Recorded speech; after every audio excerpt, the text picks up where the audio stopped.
That's nice to be able to see it from there.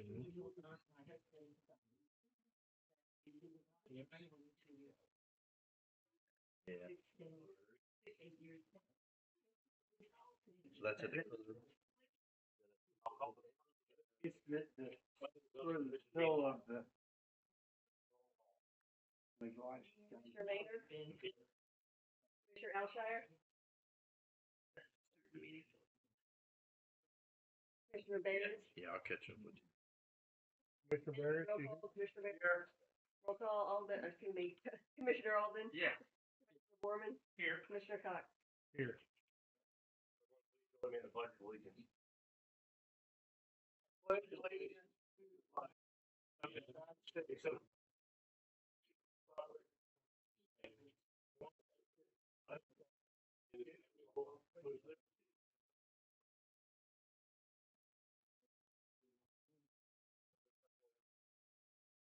review and approve prior meeting minutes.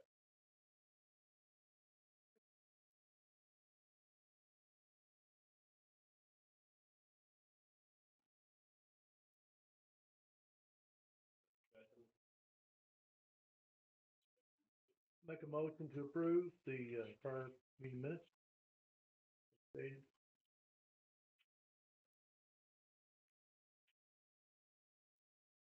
All those in favor? All right. Opposed?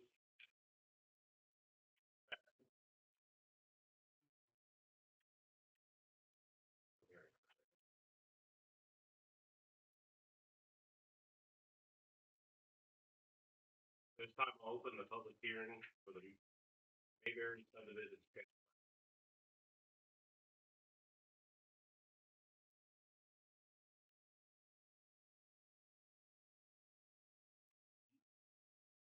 You want me to say anything on that? Motion at all?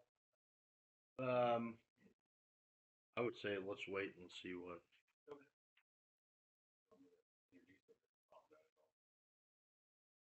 Is there any- Yeah. What details? My name is Keenan Simon, 1516 Business Loop 70 West, Columbia, Missouri. I am the civil engineer that is submitted on behalf of the client, Deer Hathaway. The sketch plat is a preliminary layout of how the property would be intended to be subdivided, and it also displays a preliminary layout of the streets, designated types of streets, and kind of the general intent of the development.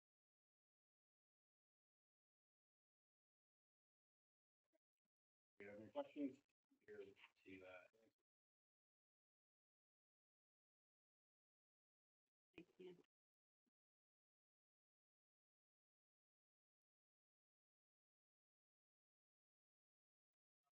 Any public comment?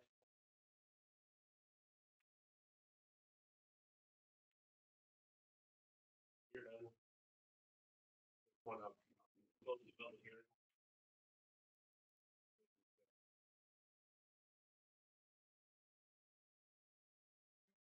I've looked at this plat and I have a few little problems with it. The boundary lines are supposed to have at least approximate dimensions on it, at least one of those dimensions is missing.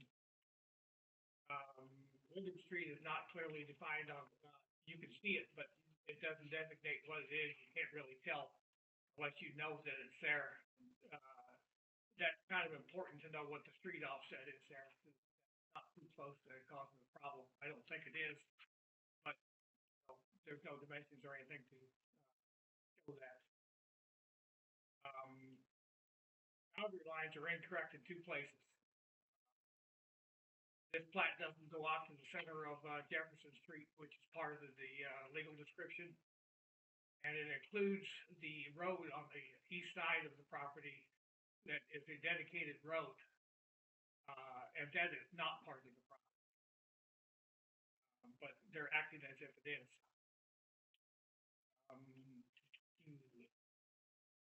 Let's see. Has anybody talked to the adjacent owner about vacating a portion of that road? The road is. I'm not, Yeah, no, you, the vacated portion of the right of way that's owned by the city, yes, not a road. it's Property owned by the city. it's a right of way that's, was dedicated to the city. Right of way? Right, when I look it up, it's just a parcel that's owned by the city. Well, maybe, but I mean, that, it was dedicated for right of way purposes. The way that the legal description stated. It's But property. you've included it within this property.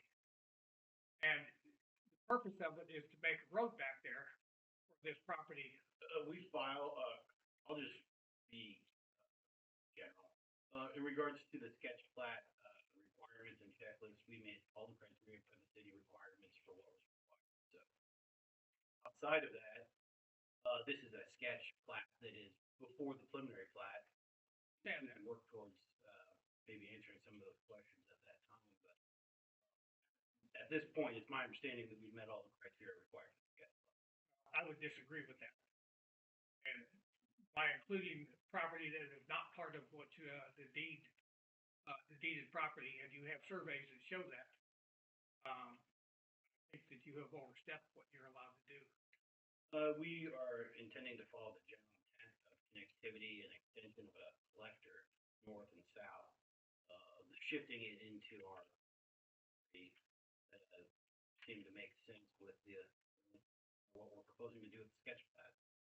I understand that, but have you talked to the adjacent property owner about vacating and getting rid of that? Well, no, because they don't own it, so they can't vacate it.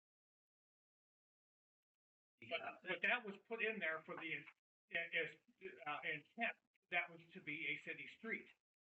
That is his access back there. So sorry if you don't mind. So at the beginning of this process, we did speak with Adair when he came in to tell us that he was purchasing that property up there, and we did discuss this, this parcel and that the vacation would need to happen. Do you recall that, Adair? The vacation cannot happen until sketch plat. Once the sketch plat is approved, it can be approved with conditions, but the vacation cannot, he cannot apply for a vacation until the sketch plat is approved. But at that point, it's gonna become very critical that the adjacent property owner is saying it, because he's giving up rights when he gives up that street is vacant. We would need for an official survey done to determine the rights of each property owner. And if that is vacated, half of that right of way would go to each of the landowners, because it came from the whole piece earlier. Now it returns to the original. To the original, Or to Ethics. Wouldn't go to the vet clinic. not to the vet clinic. But Ernie owns the land behind the vet clinic also, so Dare, not Dare, but, Ron Stewart, his company would has a right of way on the back part.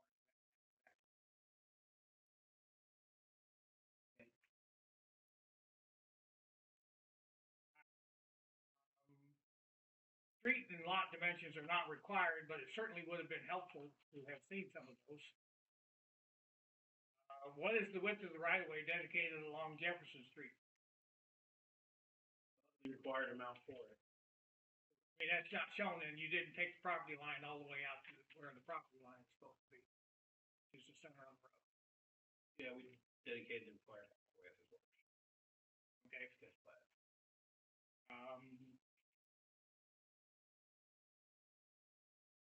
The two east-west streets, well, the three east-west streets, I assume that those are supposed to be 32-foot pavements. Yep, that's what's named on there. I think those ought to be collector streets, considering the amount of traffic that this will generate. The identified collector street was the corridor. You look at it, basic grid system, typically how those. When reviewing this and what we revised to show. That's gonna put a huge strain on that, street going out to Jefferson Street. There's gonna be a lot of traffic head out that way. That really needs to be a collector street. I think the other one does. That's your opinion of it, right? Yes, Duly noted. I suspect that the cul-de-sac is gonna be a huge problem if it's only 32 feet wide also. Has the traffic study been done yet? You plan on doing one? We're just in sketch plat. Following, this was a submittal for a sketch plat. We met the requirements for that sketch plat to move forward with the meeting, so Okay. What is the purpose of the two common areas? those stormwater retention. Green space. Is there gonna be a detention pond back there or a retention pond or something? Yep, that's the design intent would be a detention pond, and then the additional common lot was we would provide direct right-of-way access to the feature street that runs north-south.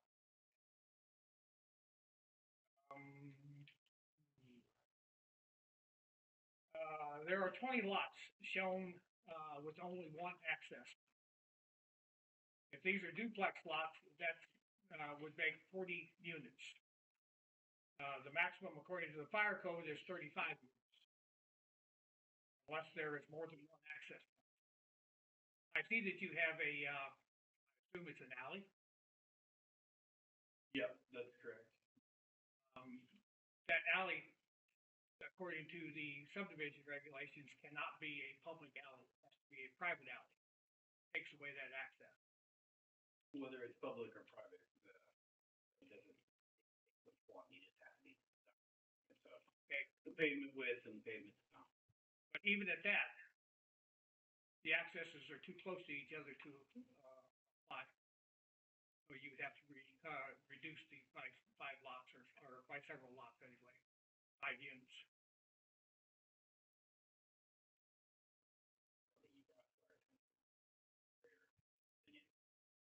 No, that's not an opinion. That's what the code So, says. so in relation to the sketch plan, and then the sketch. They have met the sketch plat. They were to come, they have, the name of the proposed subdivision must be listed. The north point must be on the sketch plat. Subdivision boundaries and approximate dimensions. Proposed general street and utility layout. The proposed general lot layout.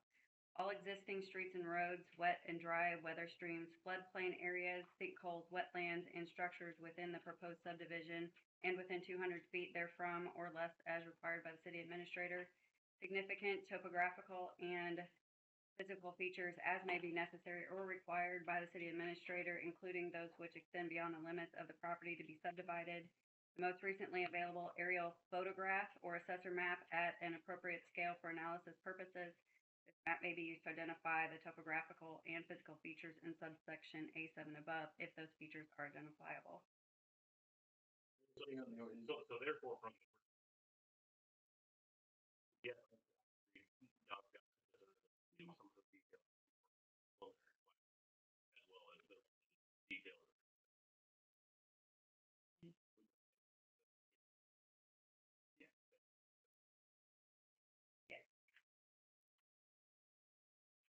Are you intending to, preliminary plat and final plat these in stages? Whole thing is, Yeah, it would intend to be a phased development. Will there be a preliminary plat on the whole thing? That's typically how this is dealt with.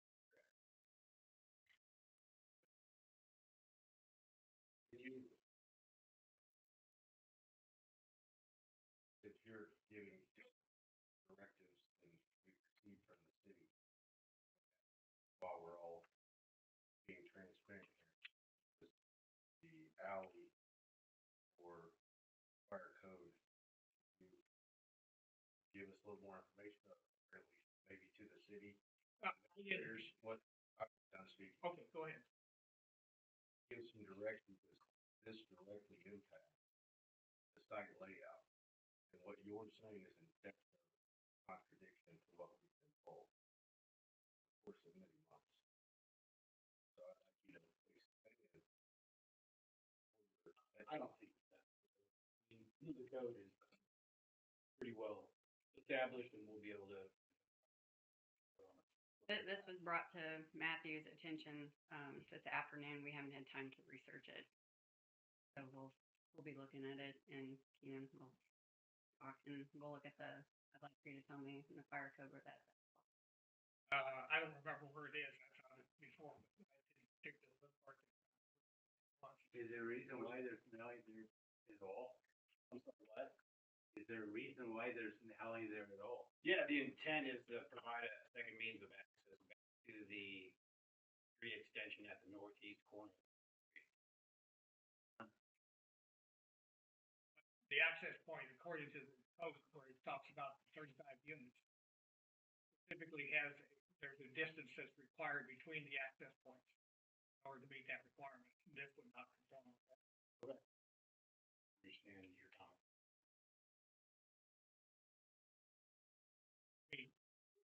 Real problem with the layout, other than I think the streets need to be cluster streets, and I think it'd be a huge problem with the number of units back there. We've already got a street in town that's like that. That is a problem.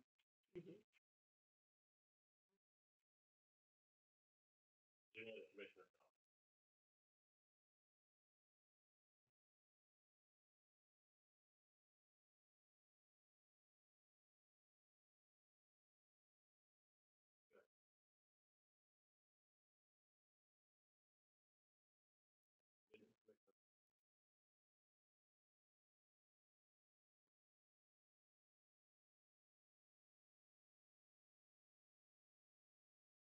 I'll make a motion. Second. All those in favor? No, Opposed?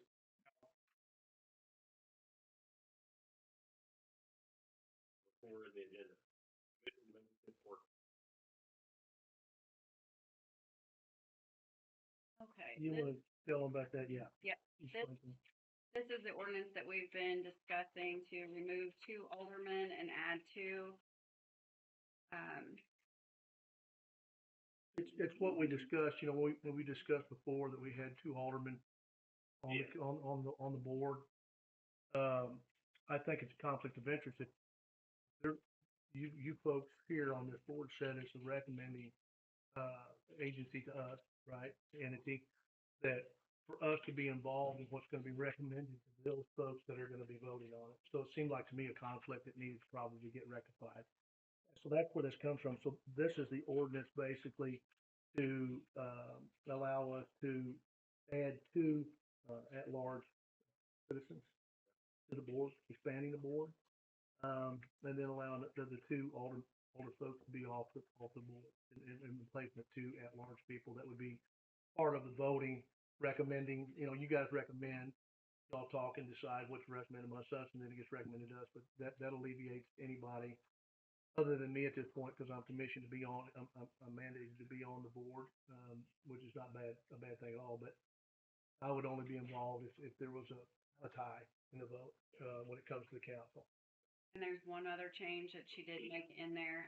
Our ordinance stated that the terms were 5-year terms, that by statute they're 4 years. So she did make that change so that we match the state statute. Thank you for that. you know, when the state statute was changed to that, I have no idea. it's been for 5 years, for many, many years, I think that was the state statute.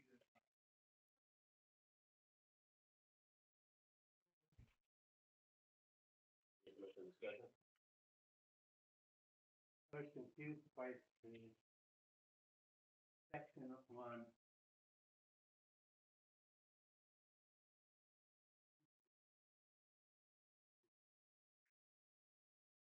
timing. You have 2 references to 2024 and the ordinance takes effect in 2025. It seems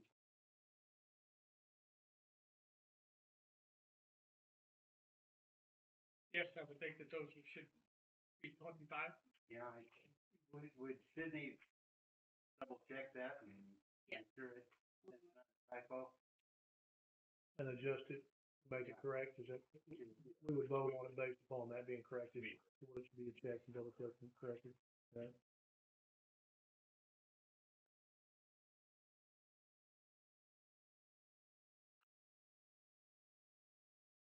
Any further discussion, is that beyond that? Commission recommendation.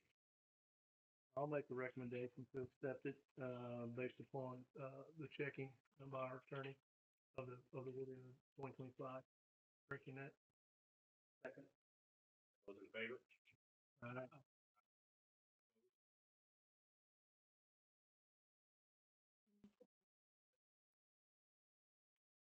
Discussion for set date for planning and zoning meeting. Set Yes. day and So the board has decided to move forward with this, so we are going to be setting a date. I would like to ask for if there's a common day in the month that works best for most, I would like to set it during then. Since we do have the ability for Zoom or team meetings now, so that if someone is out of town or can't attend physically, that they, of course, we would always prefer that you guys be here physically. I feel like the discussion moves better, but like in instances where you're out of town so you can still participate, this is a really good option. We've made some upgrades in here, so it's a lot easier to move the meetings along. So if there's a day, the second Tuesday was thrown out by one of the aldermen, but it really kind of depends on when all of you would be, or most of you would be available on a regular basis. generally me Wednesday. Best. But I have no preference. No preference? I would like to avoid, second and third Wednesdays, or second and third Thursdays with, county PNC. Okay. Sometimes have to attend that. Okay. Were you looking at just Yeah, one time a month? No preference? Once a month. Once a month. Set for once a month, and then we can call special meetings as things come up. In the new year, or in the new fiscal year, we're going to be looking at, redoing the comprehensive plan. That's gonna require several meetings, plus there's several parts of the, zoning code that we're going to be looking at updating and changing, so it's gonna require several meetings. So if we have a set meeting every month, where we can get most of our business done, but as things pop up, if we need to set a special meeting, we can. use it for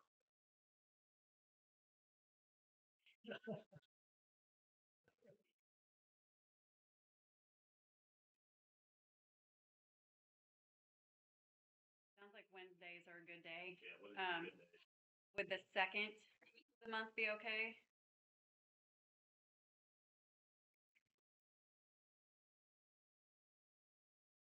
Is there another week of the month that works for you, Susan?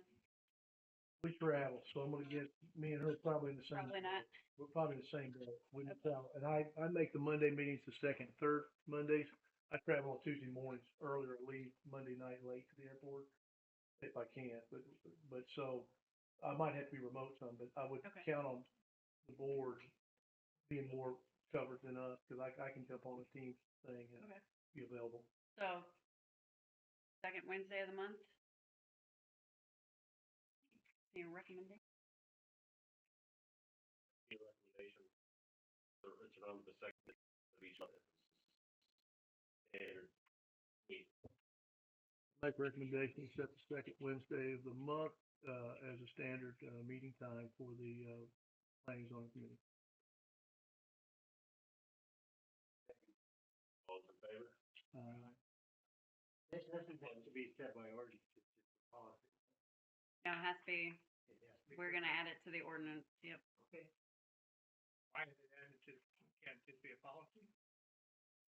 All the other meetings and all the other, advisory committees are set in the ordinance. So I was going to follow suit. And that was what Sydney said, so. At this time, we'll have discussion regarding lot size requirements for single and two family homes.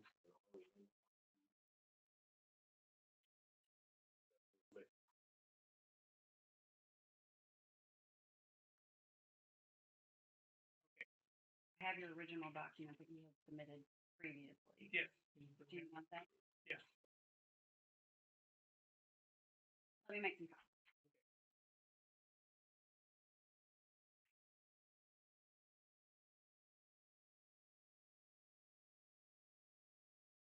Background, we talked about changing the, R three, requirement so that a single family lot, and it would be 7,000 square feet, same as it is in the R1 ordinance.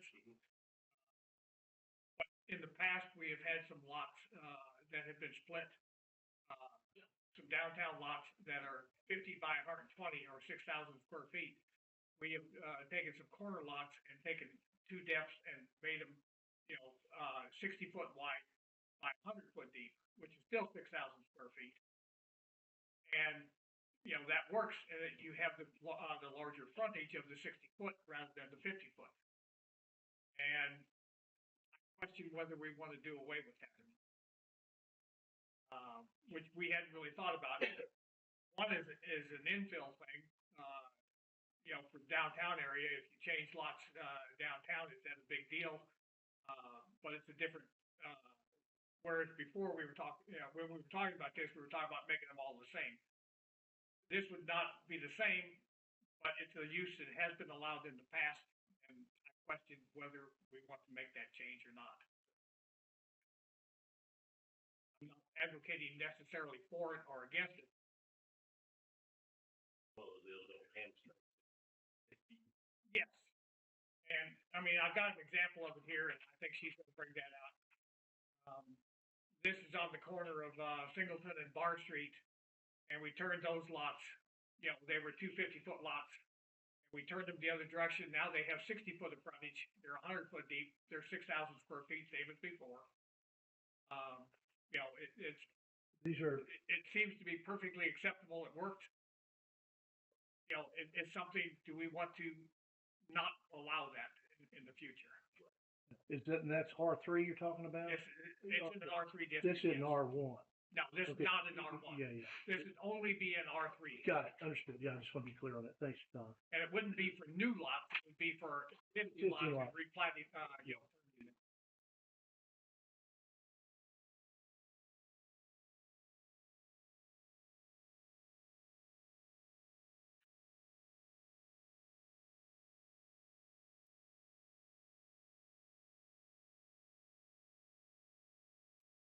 Anyway, here's what it is.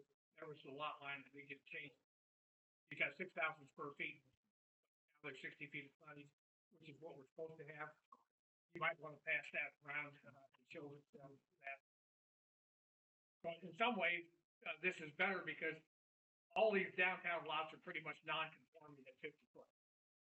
If you do this, they become conforming at 60 foot, but they're still non-conforming, being less than 7,000 square feet with the R1 code.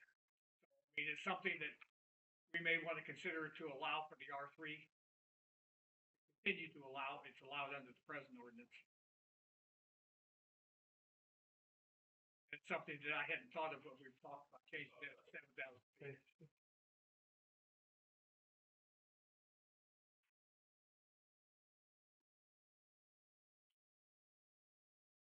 This has been done in more than one place.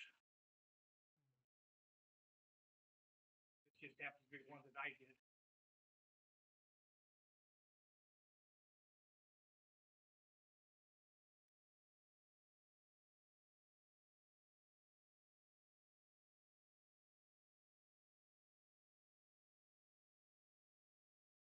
What's everybody think about that? What's your thoughts on it?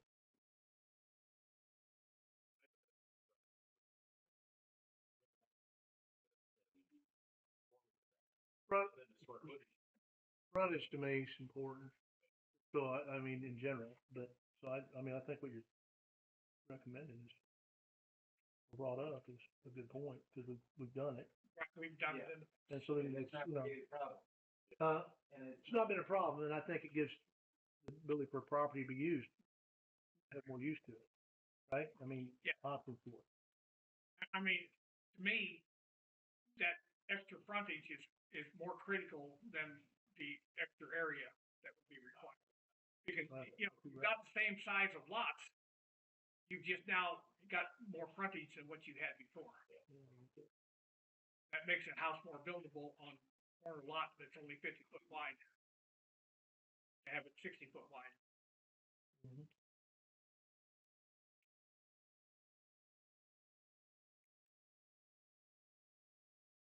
If that's the case, then where we were changing the R3 zoning to say 7,000 square feet, we would just leave it at 6,000 square feet. And it would only apply in the R3 in existing areas for new subdivisions.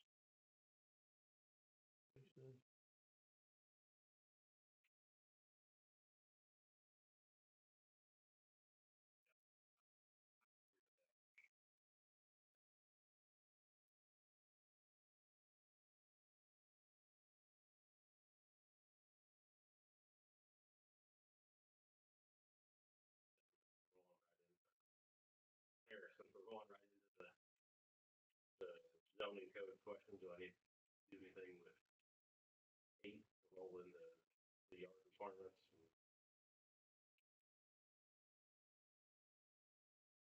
Just if, what the recommendation is moving forward, and so when I was talking to the city attorney, she said, as we're moving forward into doing the comprehensive plan, do you want to take action on this right now, or wait until we get into the comprehensive plan process when we're looking at the entire code to see what needs, what updates, and how this affects that type of situation?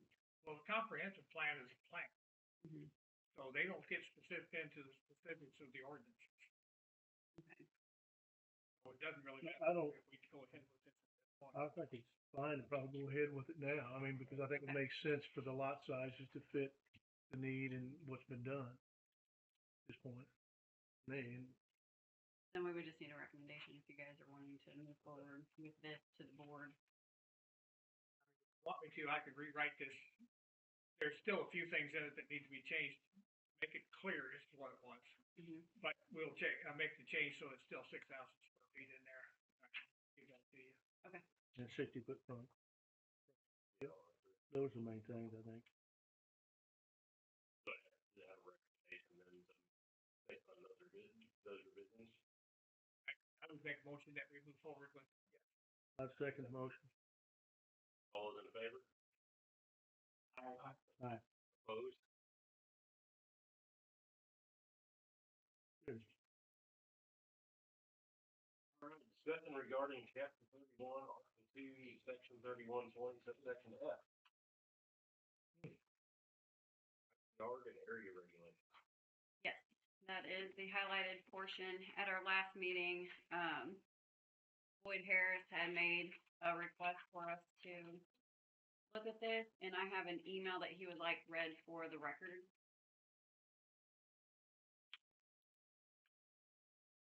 Good afternoon. If I remember correctly, I think I got a message that said you had set a city planning and zoning meeting for February 20th. Unfortunately, that conflicts with my county planning and zoning meeting.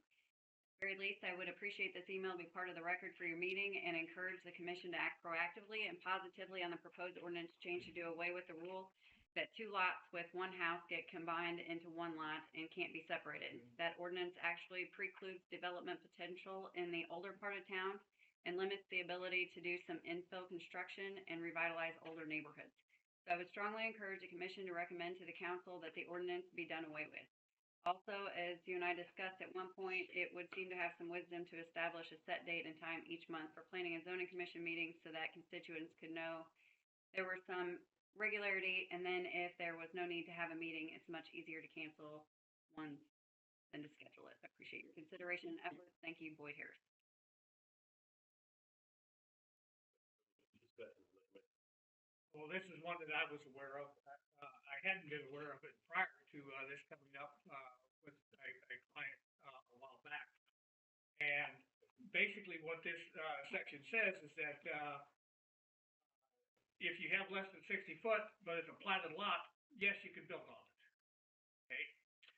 Then it goes on and it says, it restricts that. It says, if however somebody's built on 2 lots, you can no longer take those back and divide those separately.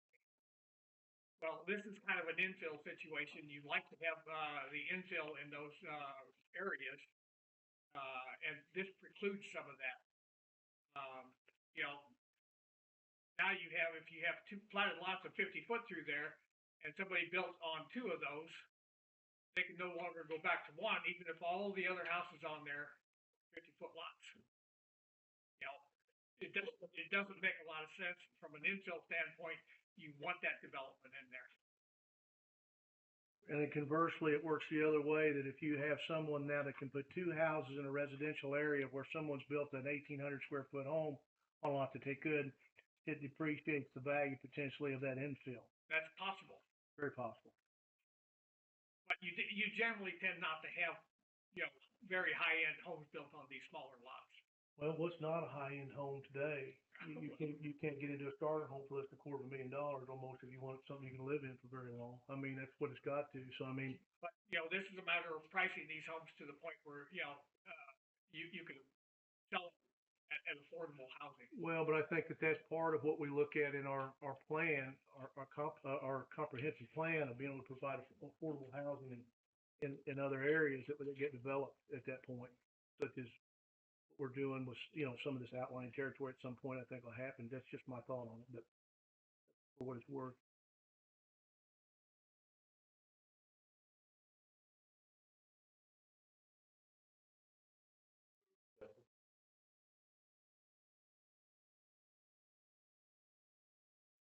I think our concern is that a blanket removal of this completely without looking at the requirements, or not requirements, but the look and feel in certain neighborhoods. We do have neighborhoods where there have been several of these homes built, so there are several larger homes built on these larger lots.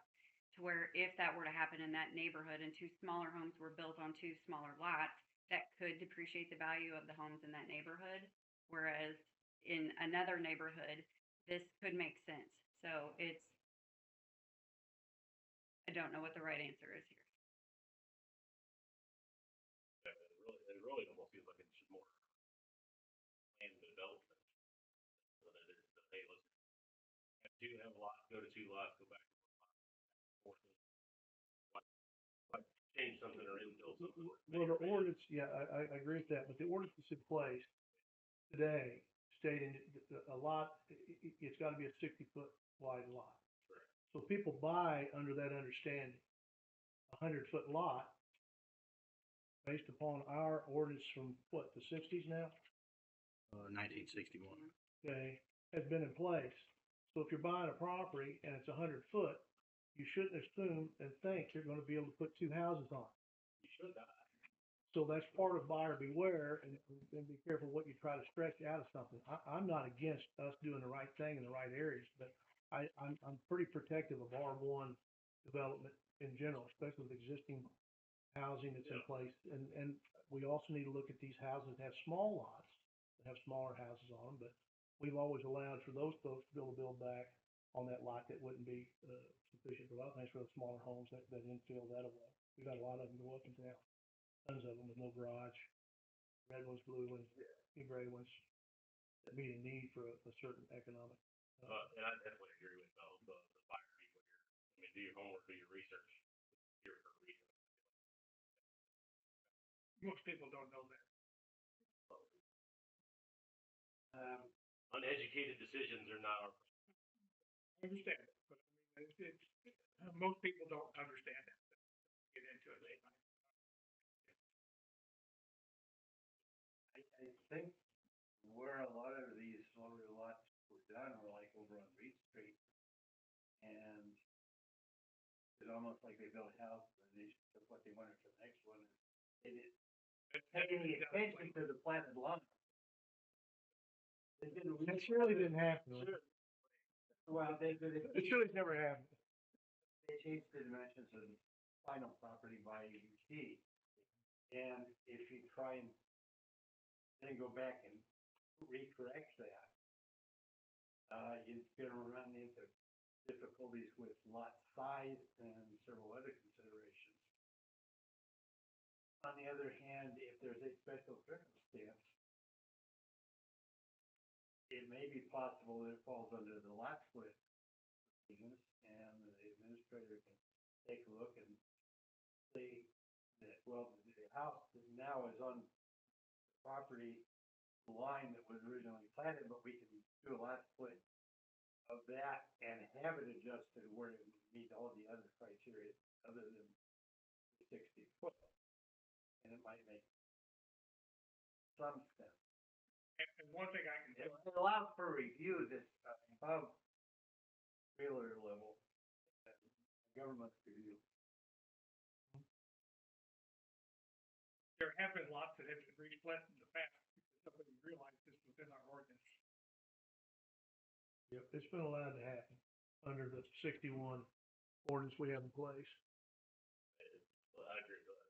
At that point, it's gonna get brought up, and it's gonna work its way into city office, and there's going to be further. There's provisions in the process to make it. I personally would rather my recommendation.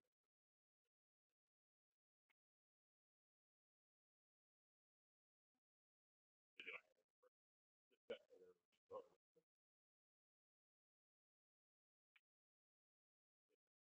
I'll make a recommendation to leave the current ordinance as. Second. All those in favor? Aye. Opposed? Have none. Brings us to discussion regarding adding tiny home zoning. Everybody, oh, nice. You all getting a lot out of your, and your time here with the university class. Okay, so we have had, a developer approach the city about, a project he would like to build. But we currently do not have any zoning to allow this type of development. So, Gibbler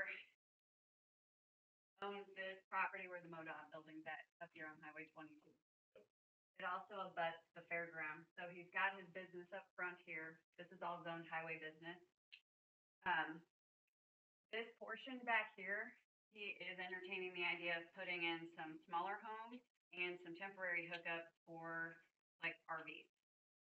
In that area, that works.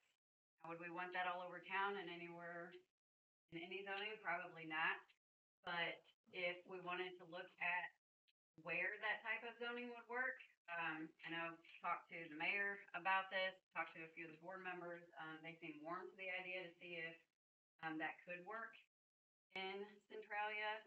But like when we have things going on at the fairground, it'd be kind of nice to have RV hookups over there while they're in there doing their thing. And then his tiny home idea, they wouldn't actually, so they would be hooked up, managed by him. All the utilities would be paid through him, and they would be like month leases, if I remember correctly. Is that right, Matthew? Yeah. So he would like to have some stuff integrated to where the RVs, like she stated, for short-term stuff during whether it be a weekend or while the fair's going on. And then he would also have some areas where there would be some tiny homes permanently fixed to the ground with regular inspections, like a regular dwelling would be. That would be more of a monthly or yearly lease type situation. He's absolutely not interested in a trailer park designation for that area. That's not what he's asking for. Do what? Yeah, no. That is not what, Yeah. that's not what he's looking for. They're tiny homes, they're stick built on a permanent foundation. And the tiny homes, they're basically manufactured town, Yeah, so, Mobile. mobile home with the wheels off. from what we gathered from Bryce, that is not what he's interested in. He's interested in putting actual homes, not mobile. We think those sort of things work. You need sort of a threshold size they have to be, but then you don't want them to be too large that they become an attractive nuisance. Does Columbia have any? There's something spot here that. Not sure that they handle it that way. I think they handle that, the, Plan. plan development. Oh, okay. They're gonna add a new category called cottage style. Oh, they do have a new I category? have seen that pop up in You have to go several through the different board of communities. adjustment to get approved for minimum lot width, 30 feet wide. Minimum square footage is 3,500 square feet, and they've got reduced setbacks. Is that done under the plan development, do you know? No, it isn't actually zoning category. It's an actual zoning category. Now, you have to go through the board of adjustment after you have the R2 designation to get that. But, they're now trying to work on having it be its own separate category, so you don't have to go to the board of adjustment to be allowed to do the cottage style. Adjustment as for any. Yeah, I don't like the Yeah. idea of having to go to the board of adjustment for it. That's a different animal completely. Yeah. It should be its own zoning category, That's why they're trying to fix it. or it could probably be done under the plan development regulations. Yeah, it makes perfect. And we've talked about doing plan development in the past. There's just never been a need for it. We've never written an ordinance for it. But I know that Linda and I talked about this 15 years ago, that Yeah. at some point we're gonna need to. Discussions we've got here, I mean, we might as well put the plan development in there. Would be a style designation under the plan development. And And that way you're combining it in truly a plan with, development. with this project here he's talking about out there, what he's talking about is, we get, several times a year, we get people asking if there's a place to hook up Oh, yeah.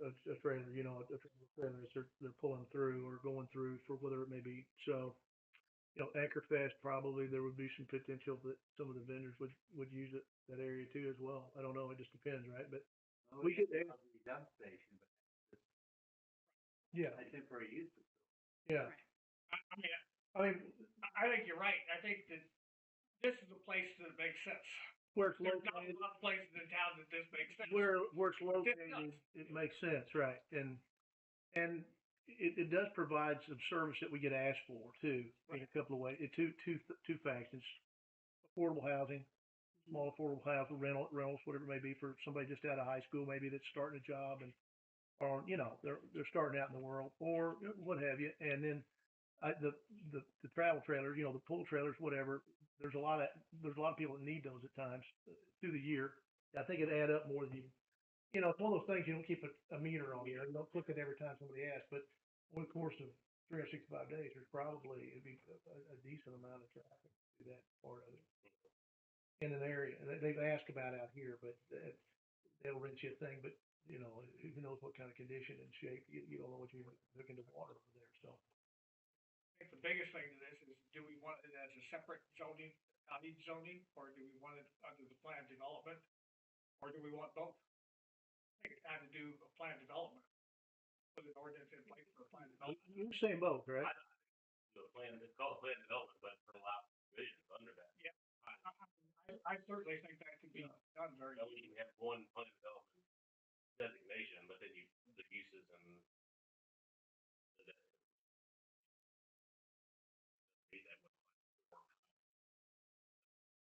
there are things I don't like about plan development, and that's the way most cities and counties do them, is you put all your money up front, and then you find out whether they're going to let you do it.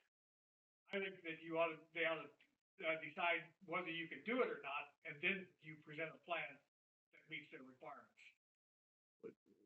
Well, we're talking about a fairly significant change in it.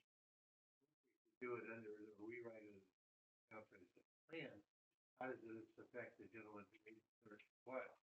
Is he wanting to do it right away, or is it sort of something that if it becomes available, he would look into? So, I don't exactly know. We've been working on this with him for a little bit. I've been working with Sydney to even see if that was going to be kind of an option. But he would like to see it done. I think if he sees some movement going on in here, that he's going to be open to it. But I need to talk to him. this stage, if he wanted to do that, what options does he? And we don't have the It zoning. doesn't have for it. any. Yeah. So Sydney's been working on some examples and stuff so that she can provide it to planning and zoning, but Which we're gonna need anyway. I mean, yeah. we'd need anyway, so.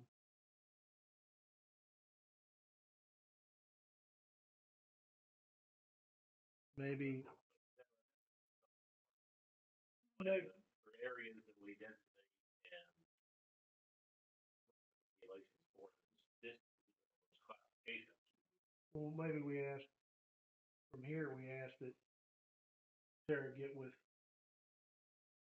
Sydney and look at provision for such of a beast, right? And give it back to us here at this level and. With Sydney and also get on the managers listserv Yeah. and see Mhm. those that have them, what is their experience Mhm. and what are their ordinances. Get copies. Yep. Right, I can do but that. yeah. Somebody else that's already frontiered it, we can take that and use it in the draft, but. Migrating or zoning designations. We might want to follow accordingly if we need to. We certainly want to crib off of them and find out the pros and cons. Pros and cons. Mhm.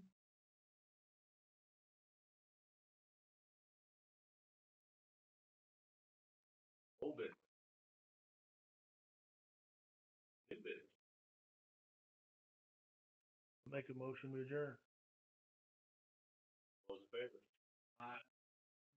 Opposed?